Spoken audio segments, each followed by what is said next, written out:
What's up, everybody? Welcome back to River City Rundown. I am so excited for today's episode. This is the first NBA-focused episode of 2025. As we're in the middle of the preseason, the NBA season tips off in less than 10 days. I am very excited to bring this episode to you. If you haven't already, consider subscribing to the podcast at rivercity_rundown for more NBA and fantasy football content. Without further ado, let's jump right into it. Kicking off the 2025 season, we've got the defending NBA champions, the OKC Thunder, facing off against the Houston Rockets and the new addition of Kevin Durant. I'm really looking forward to this one.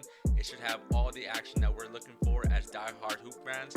We got Kevin Durant and the new look Rockets going up against this Thunder team that is looking really complete and strong as a top contender to repeat this year.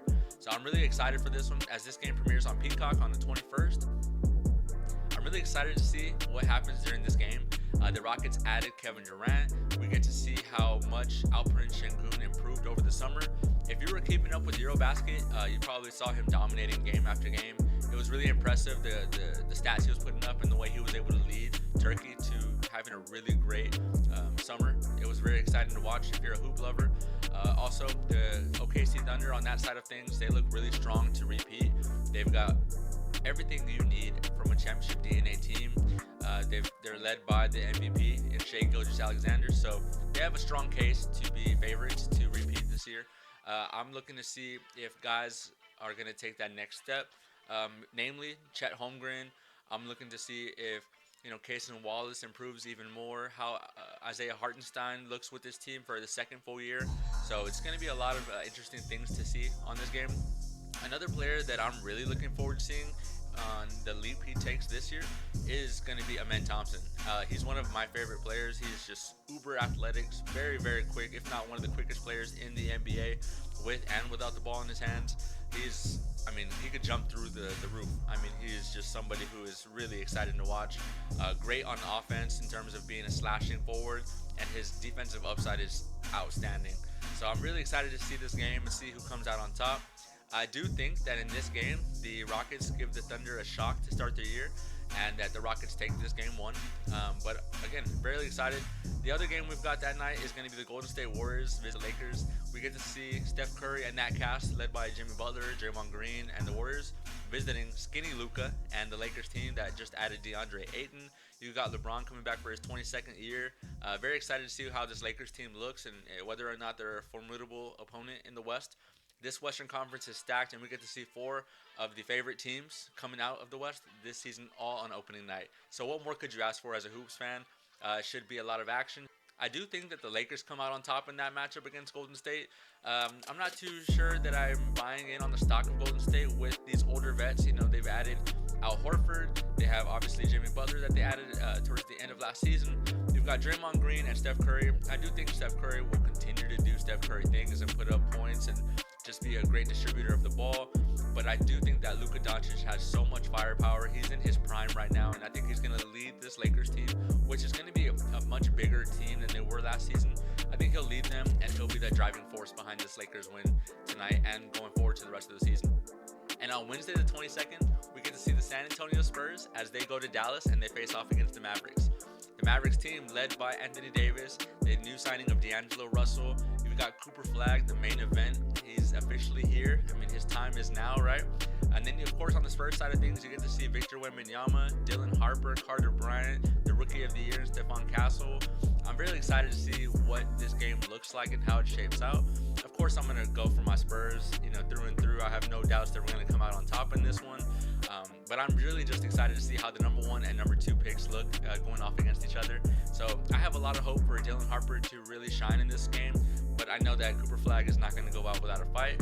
I think that he'll look good. His offensive and defensive upside is incredible, if not one of the best in this entire rookie class. So I'm excited to see what this result looks like. I do have the Spurs taking this one in Dallas.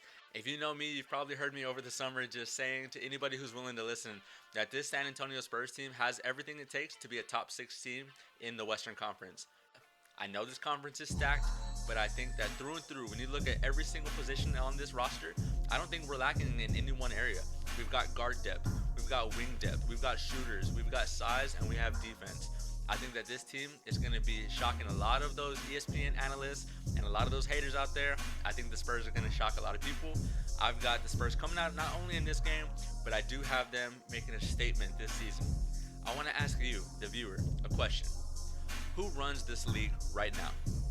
Is it the defending champion OKC Thunder? Or is it another team? I was wondering over the summer, did the Thunder really impress and show that without a shadow of a doubt that this next path to the Larry O'Brien Trophy runs through them? But as I kept thinking on it, I swear I'm not trying to sound like a hater, but I couldn't help but feel like there were just a lot of things that went their way. And I'm not saying that luck doesn't play a part in a championship run. In just about every championship run, a little bit of luck comes into factor. But I was thinking about how they faced off against the Nuggets, and the Nuggets pushed them to their limits. You also have to think about the context in that. The Nuggets just came off a 7-game series against the Clippers, a great Clippers team, mind you. Now, not only that, but they finished the job in 7 games, and then they faced the Timberwolves. The Timberwolves, they just seemed like they didn't have what it took to match up against the Thunder. So the Thunder, I give them that series, without a doubt. But then you go to the finals, and they were facing off against a Pacers team that was resilient. I mean, they had one of the most miraculous playoff series and playoff runs that we've ever seen. I will say that the injury to Tyrese Halliburton played one of the biggest roles in the Thunder winning that championship. I mean, he was on a heater. If you saw the game, you know that Tyrese Halliburton had his fingerprints all over Game 7 to start. And then the injury to his Achilles happened, and it changed the momentum of the game. I do think that the Thunder deserve to be crowned the champions, but I couldn't help but wonder, is it really them that it goes through this year? Well, I've got a few other teams that I think you should consider. At number 1, to challenge the Thunder in terms of who this season runs through and who runs the league right now, I've got the Denver Nuggets back at number 1. I think that if it's not the Thunder, it's got to be the Nuggets. You have the team that kept its core together, and then you go out and add a 3-and-D, one of the best 3-and-D players in the entire league, in Cam Johnson. And I think that not just signing one player makes a difference. Cam Johnson is the piece that this team needed. There were a lot of lackluster performances from Michael Porter Jr. in this last playoff run that I think Cam Johnson is not going to let happen. I think that he is a different type of player in the sense of he is not somebody who just needs to have the ball in his hands to be effective. He is a true 3-and-D player that this Nuggets team, I think, desperately needed in this most recent playoff run. Had he been on this team sooner, I think this conversation would be much different. The second team that I think is worth considering is the team that I was surprised to see fall in that second round, and that's the Cleveland Cavaliers. They got beat up by the Indiana Pacers, and it was pretty bad, if we're being honest. And throughout the regular season, they looked dominant. So it was really shocking to see this team crumble in the postseason. But I do think that led by Donovan Mitchell, you've also got guys like Darius Garland who play more of the Robin role to Donovan Mitchell, if you will. I just think that this Cleveland Cavaliers team has a lot of great pieces. You know, Ty Jerome is another one on this team that is very, very valuable. I think that the Cleveland Cavaliers are going to have a lot to say about whether or not they're going to be a formidable opponent coming out of the Eastern Conference. I'm also excited to see how this Los Angeles Lakers team looks. I think that led by Luka Doncic, they are not going to go out quiet. They have now the new signing of DeAndre Ayton, who I cannot help but feel like he's going to give a new level of effort than he was in Portland and he was in Phoenix. I know that he has a rap as being somebody who just doesn't care, bad attitude, and it truly looks that way very often. But I think that playing in Los Angeles, playing alongside LeBron James and Luka Doncic, it is going to raise his level of play. I truly think that although he may not be an all-star, he's going to be the big man that this team needed last season. And then I've got the New York Knicks. You know, New York looked really good last year. They had a great series against the Pacers, and had it not been for one of the better shots and the most miraculous shots that I've seen from Tyrese Halliburton, where that ball bounced off the back iron and it looked like 10 feet in the air before dropping right in, I do think that this Knicks team was on a roll, and that game significantly changed the momentum of that entire series. Jalen Brunson is a dynamic player. I know a lot of people like to say that he's a free throw merchant, but I truly think that he is an impressive shot taker and maker on this team, and he is a great fit for what they're trying to accomplish. And not to diminish Cat, but Karl Anthony Towns is one of the better shooting big men that I've ever seen. I wouldn't say the greatest big man shooter of all time, because I think that's Dirk Nowitzki, but That's a conversation for a different day. I just think that this Knicks team is more resilient, and I think they're going to come back in a big way this season. It's never too early to give you my MVP predictions before the season even tips off, is it? I'm going to go over 3 guys that I think should be no real surprise to Hoops fans, but these are my 3 favorites to be in the MVP conversation from the start of the regular season till the awards are passed out. At number 3, it's Nikola Jokic. I mean, he's one of my favorite players, not just currently, but of all time. When you look at what he's able to do on this team and how he raises the level of play by being on the court, I mean, it's no shocker that he is worthy of being in this conversation. It's no shocker that he is a top 10 center of all time. I think that he has a case to be made as one of the best players of all time. When it's all said and done, I think that he is, without a doubt, a top 15 player of all time, regardless of position. And he has a strong case to be in that top 10. And he's still got several years to go. I mean, quite frankly, he's only 31. And he's got a lot more ball to be played, I think, in my opinion. Unless he wants to go back to Serbia and do more horse racing, as that's what his true passion and love appears to be.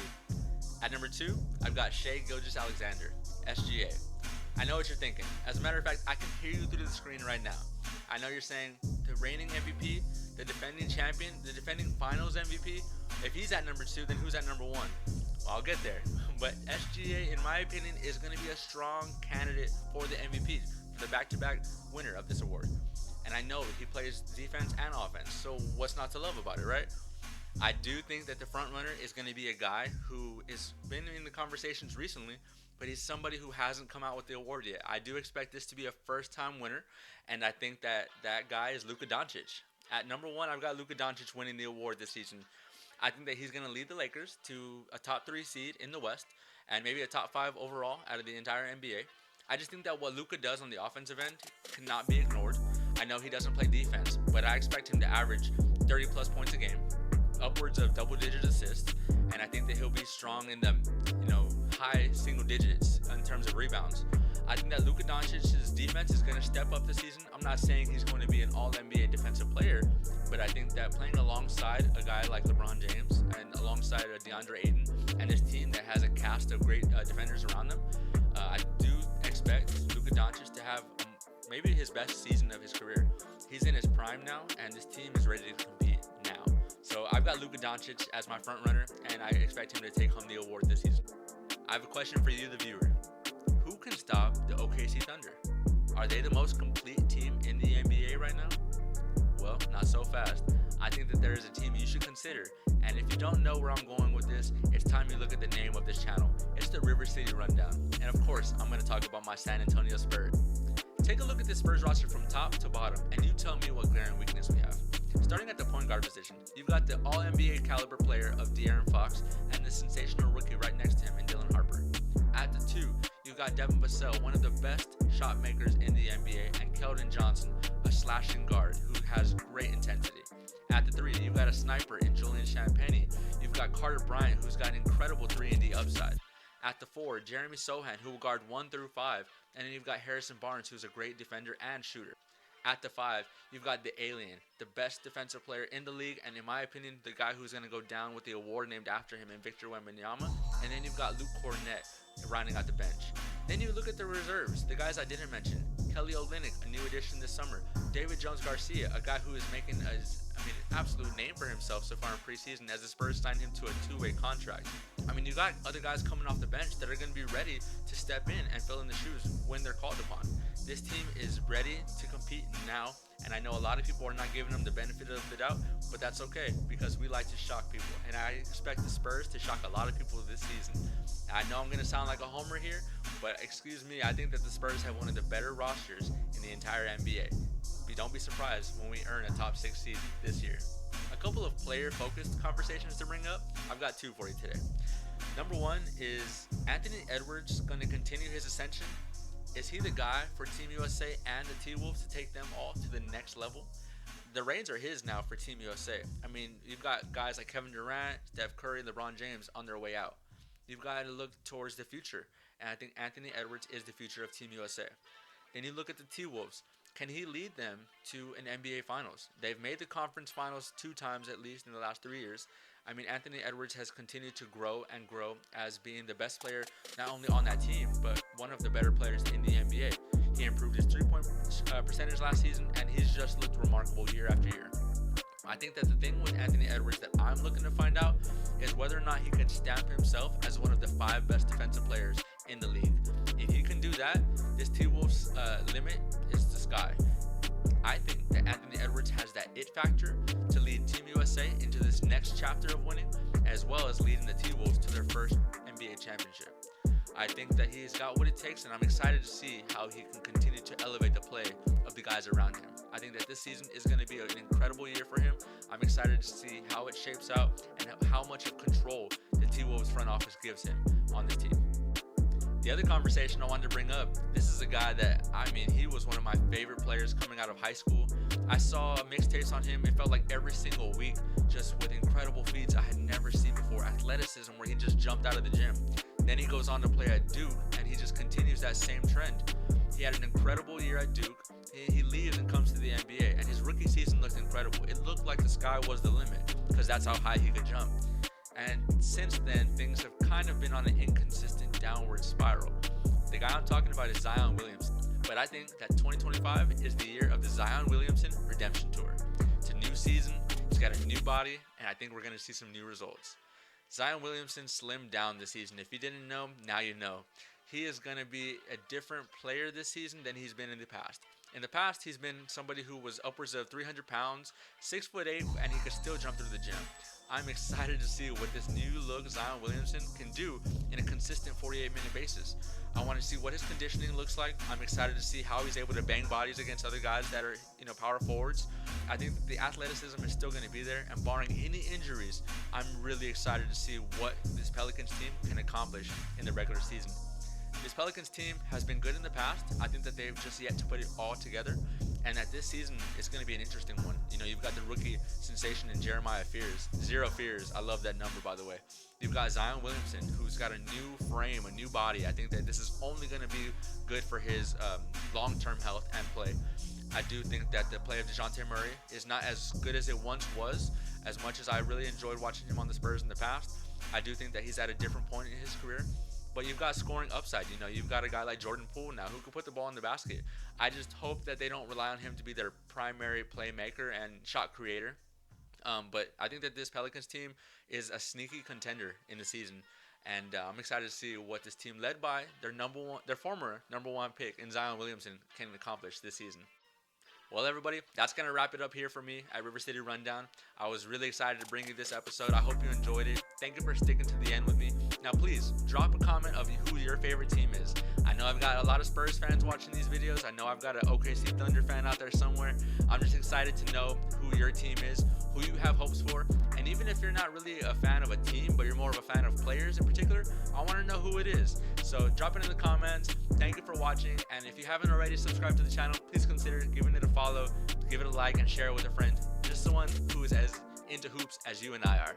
All right, that's it. I'll catch you on the next one. Peace.